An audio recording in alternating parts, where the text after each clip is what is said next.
Минем кызлар белән танышкалаганым бар, озатып куйгалаган бар, әмма гыйшык утында янганым юк иде. Гыйшыкка мин ышанмыйм. Гомер юлын аннан башка гына узарга, үземне фәнгә, әдәбиятка, сәнгатькәме, әллә диңгез флот офицеры булып, хәрби тормышкамы, багышларгамы дип баш ватып йөридем. Хәби әйтә, әнә ди адмирал Нахимов иләнмәгәнде, Чайковский иләнмәгәнде. Мин дә ул мәсьәләне инде хәл итеп куйдым. Хатын-кыз белән буталып гомер әрәм итәргә монда. Ничотыма кирәк ул? Шулай да бала вакытта әнидән ишеткән бер хикәят хәтердә калган. Шул бер шей.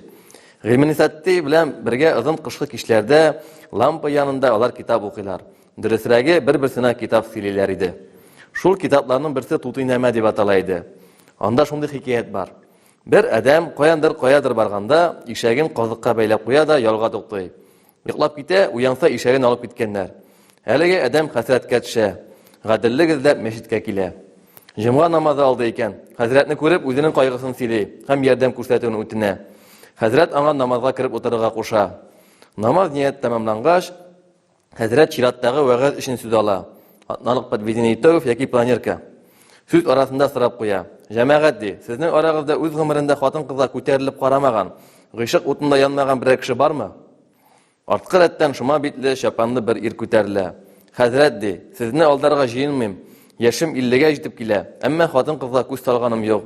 Алар турында уйлаганым юк. Бөтен уем ахират көне турында. Ди хәзрәт авырсулап. Һәм урта рәттәге мусафирга эндәшә. Син кем? Ишәгем югалды дип зарланасың. Әнә ул. Алып чык.